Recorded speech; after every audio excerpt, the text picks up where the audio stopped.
Sampurasun, Assalamualaikum warahmatullahi wabarakatuh. Apa kabar teman-teman semua yang berada di rumah, di jalan, di kantor, ataupun dimanapun kalian berada? Tak doain, semoga berbahagia selalu. Oke, hari ini saya akan membahas sebuah berita bencana. Jadi ceritanya gini, banyak sekali masuk ke DM saya, DM di IG, DM di TikTok, ataupun ada yang email saya, banyak sekali, dan ada yang di-tag ke saya juga. Tapi mohon maaf, admin tidak bisa membalas satu persatu karena terlalu banyak sekali. Jadi ceritanya saya itu pernah memprediksi bencana di Indonesia kurang lebihnya kurang lebihnya 2 bulan yang lalu. Saat itu saya diundang podcast di Bang Robi Purba. Mungkin teman-teman bisa cek ke podcastnya Bang Robi Purba. Saat itu saya pakai krem, baju krem, dan jilbab juga, hijab juga krem ya. Jadi teman-teman bisa cek gitu ya. Nah, jadi saat itu saya ditanya tentang prediksi bencana alam akhir tahun ya. Dan saya juga ditanya penyakit apa saja yang akan marak untuk kedepannya. Terus ketiga, saya juga ditanya berita gosip tentang artis gitu. Nah, berhubung ini yang langsung mencuap adalah yang viral adalah ini tentang prediksi pada akhir tahun, jadi banyaklah DM-DM dan yang terjadi ke admin Feni Rama Official. Nah, ada yang tanya, Teteh itu gimana ceritanya? Teteh bisa dapat gambaran seperti itu. Teteh bisa memprediksi seperti itu. Gimana sih? Kita pengen tahu. Nah, kan memang kan kalau di podcastnya Bang Robi, saya hanya memprediksi itu ya garis besar. Tapi tidak secara detail saya menceritakannya. Ya, oke. Hari ini saya langsung ceritakan aja ya. Jadi gini teman-teman. Sebelum saya diundang oleh Bang Robi Purba ya. Jadi ceritanya saya itu habis pergi ke Indonesia Timur, dan saya itu pertama kali juga ke Bali, ke Lombok, ke Labuan Bajo, ke Indonesia Timur deh pokoknya, ke Flores, ke Kupang, terus Ende, oh banyak banyak lagi, Jawa, terus mana lagi ya? Pokoknya banyak deh tempat-tempat yang saya kunjungi. Nah, saat itu kan memang perjalanan itu perjalanan pekerjaan, ya, dan sekalian juga spiritual journey, ya. Nah, ketika saya berjalan itu memang kan ada proses pekerjaan, otomatis kan ada duniawi yang lebih persen yang lebih tinggi daripada rohani. Tapi tidak bisa saya pungkiri bahwa pekerjaan saya selalu diselimuti oleh spiritual. Ya, jadi memang itu adalah sebuah support system duniawi saya jalankan gitu kan, tapi saya dikelilingi oleh spiritual gitu. Nah, pulang kurang lebih itu saya perjalanan itu sampai 2 minggu ya, 2 mingguan sih sepertinya. Ketika saya sampai nih ke rumah, biasanya kan memang saya tuh eh, ngecas diri gitu ya, karena saya tahu nih banyak yang udah saya minimize ibadah. Jadi saya ngecas diri dan saya menjalankan puasa lagi untuk pembersihan diri kembali gitu ya. Itu yang biasa saya lakukan dan biasanya saya melakukan puasa ya, dan buka puasanya tuh tidak makan yang bernyawa. Itu yang saya lakukan ya. Dan ya istilahnya tuh saya melakukan tafakur, benar-benar pembersihan diri secara lahir dan batin dan ngecharge lagi gitu ya. Jadi ini baterai ini udah mau empty kan, capek, lelah, lahir dan batin. Jadi saya pulang, saya charge lagi lahir dan batin saya gitu. Tafakur lah intinya. Dan biasanya kalau itu tuh saya banyak kegiatan di dalam kamar karena ibadah terus atau saya wirid terus, itu yang terjadi adalah seperti itu. Nah, jadi selama saya bertapa diri ya, bertapa diri untuk meng-recharge lagi semuanya, untuk pembaruan kembali gitu ya, lahir batin saya charge, Setelah saya tutup puasa itu, gitu ya, setelah saya tutup puasa itu, saya diundang oleh Bang Robi Purba. Nah, namun ceritanya ketika saya dalam posisi tapadiri, sedang tafakur, saya melihat gambaran-gambaran itu. Jadi bukan lagi masuk ke dalam mimpi, tapi memang saya ngelihat secara kayak seperti kita itu nonton film, ngelewat begitu aja gitu ya. Dan gambaran itu tuh bener-bener eh, nyata. Maksudnya gini loh, jelas. Nggak bayangan-bayangan seperti itu. Saya bilang, dan dalam keadaan saya sedang tafakur itu saat itu tapadiri ya. Memang kan saya selalu bilang hening tapi tidak kosong. Jadi kita mengkosongkan hal duniawi, namun tidak hening, lalu kita isi dengan hal keilahian. Dalam keadaan seperti itu, saya tidak menyangka. Yang saya lihat itu adalah gambaran bencana di Sumatera. Memang sebelum saya mendapat gambaran itu, beberapa tahun yang lalu juga saya sudah punya gambaran itu, tapi saya tidak menyangka kok ini muncul lagi gitu. Jadi waktu yang tsunami dulu di Sumatera itu ya, kok ini muncul lagi gitu loh.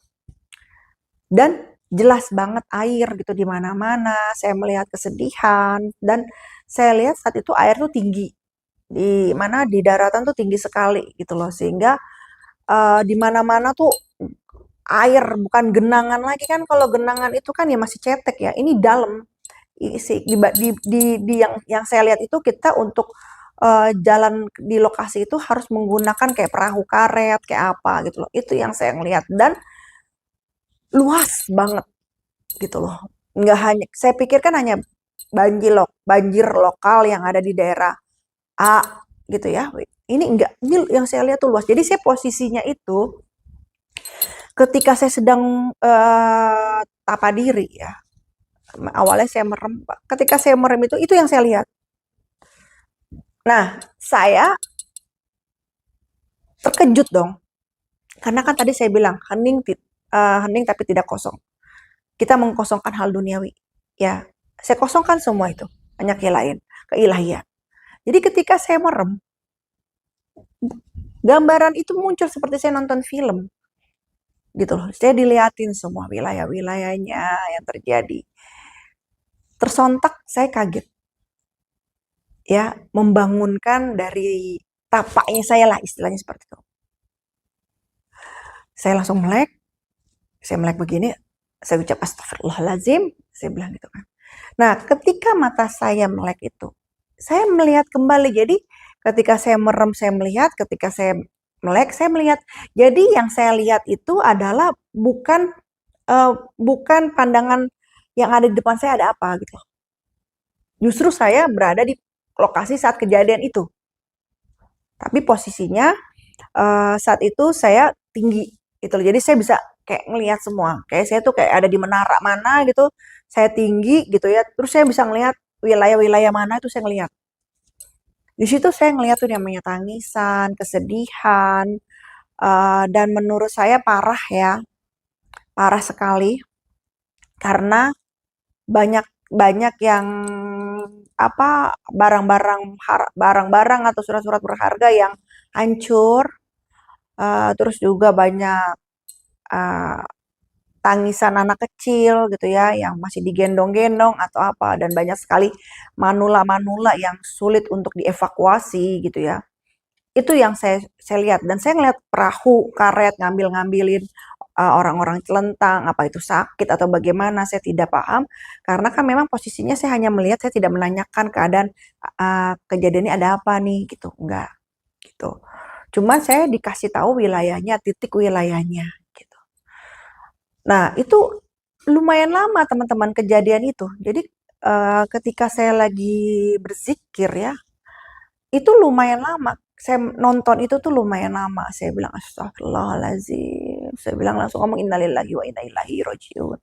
Saya saat itu mengucap seperti itu ya, karena yang datang dari Allah kita kembalikan lagi kepada Allah Subhanahu wa taala. Nah, saat itu terjadi saya masih duduk sila ya. Saya cuma bisa ngebatin, ya Allah, saya hanya ya spontanitas. Saya bilang, aku berlindung padamu ya Robi, ya Tuhanku yang Maha Kuasa, lindungilah kami semua. Saya bilang gitu. Bila memang ini sebuah bencana yang memang yang harus terjadi terhadap Indonesia ya Robi, gitu kan, saya bilang gitu, intinya dengan cara yang lembut. Itu dalam permintaan saya. Karena ya spontanitas. Tidak dirangkai doa-doa itu.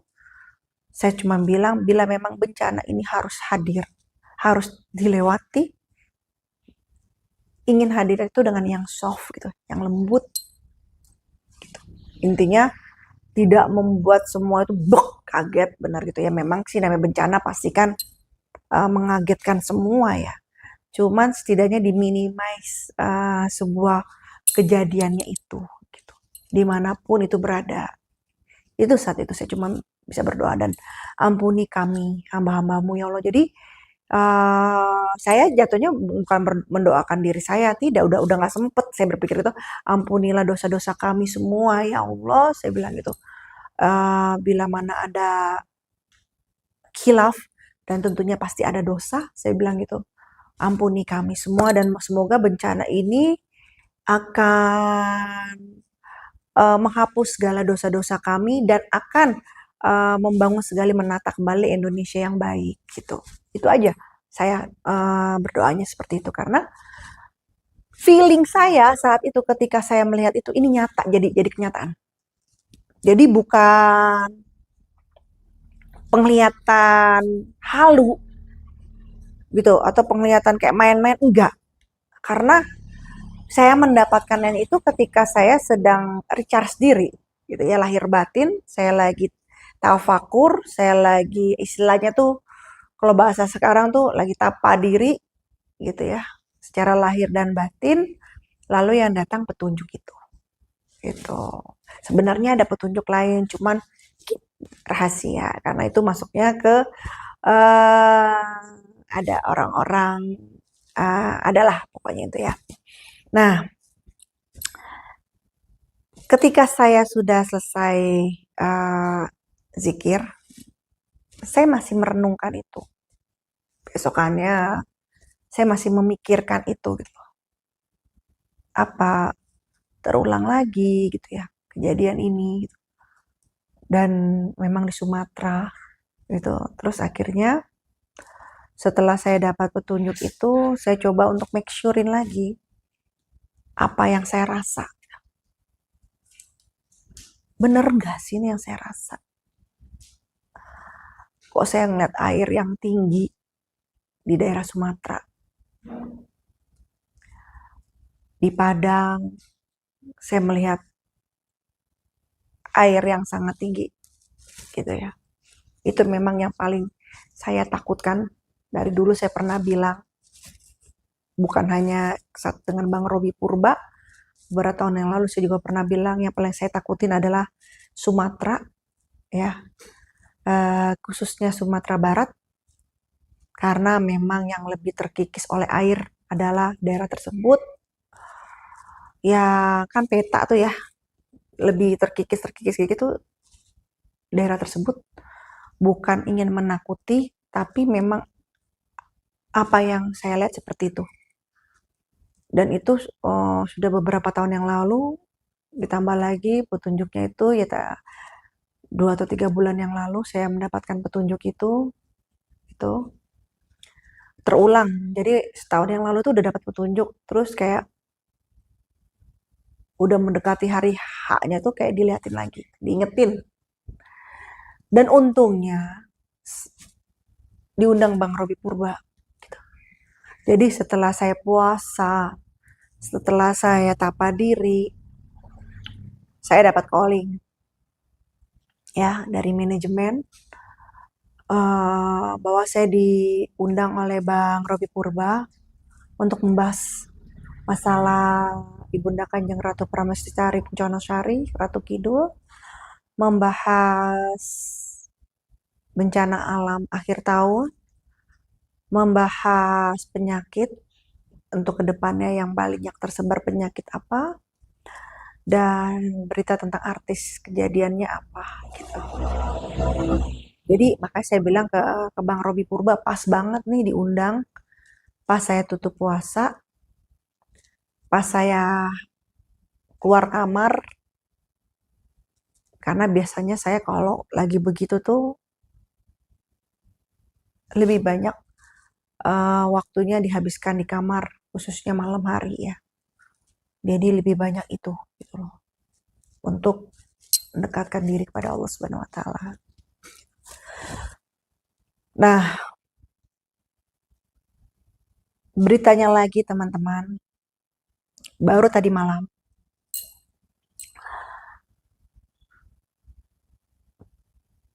kita Indonesia akan kedatangan angin yang sangat besar.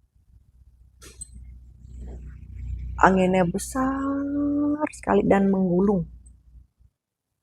Seperti tornado ya. Tapi kan ada yang kecil, ini besar. Kita akan kedatangan angin tersebut. Ya, saya kembali lagi berdoa bismillah. Ya, bila memang ini memang harus dilewati oleh Indonesia, bismillah ini akan terpecah angin tersebut. Jadi jangan besar. Karena kalau kena angin itu, wah, serem sekali. Saya juga mau ngabarin itu hari ini, berita itu. Hari ini saya mau ngabarin itu. Pertanyaannya di daerah mana, Teteh? Di daerah, masih di daerah mereka, ya. Masuknya masih di daerah mereka, dari Maluku, masih di daerah Sumatera, masih di titik mereka. Itu. Andai pun kita kena, itu hanya percikan-percikannya saja angin itu. Ya. Di mana Teteh? Ada pertanyaan seperti itu. Di daerah angin yang besar itu, yang disertai oleh hujan yang sangat besar, itu di daerah, untuk Jabodetabek ya, itu di daerah Depok. Nah, jadi pecahan dari angin tersebut nanti akan disertai sangat besar hujan dan angin. Hati-hati untuk kalian yang yang jalan di jalan raya dengan apa tuh pelang-pelang gitu ya, kayak reklame-reklame kayak gitu. Hati-hati. Yang saya lihat ada yang jatuh. Ya, jadi hati-hati untuk kalian semua pengguna motor atau pengguna mobil atau angkutan umum, itu hati-hati gitu. Karena memang hujannya tuh nggak diprediksi, langsung datangnya seperti itu. Dan langsung gelap segelap-gelapnya. Itu yang terjadi. Ya, angin kiriman sedang on the way ke Indonesia. Sekarang dari unsur angin, kemarin yang bergerak unsur air, itu yang saya lihat. Ya, teman-teman ya. Jawa Barat pertanyaannya Teh. Jawa Barat kena nggak Teh? Jawa Barat ada gitu ya, tapi ya nggak terlalu besar seperti yang daerah-daerah yang saya sebutkan.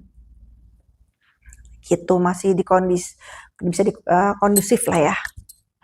Gitu. Paling di yang semoga sih tidak ada longsor ya. Longsor di daerah mana Teteh? Gitu kan.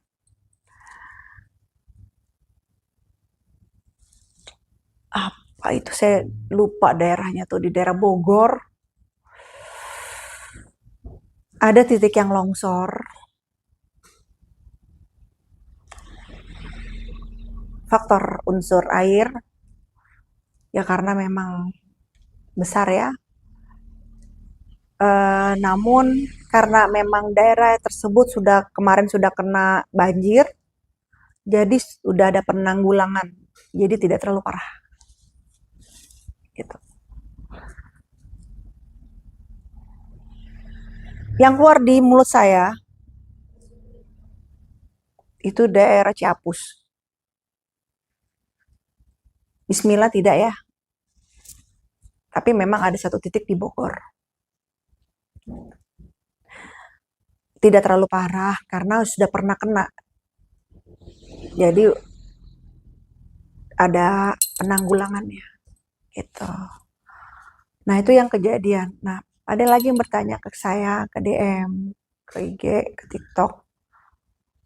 Untuk kecelakaan ada nggak Teteh? Alhamdulillah untuk kecelakaan udara tidak ada.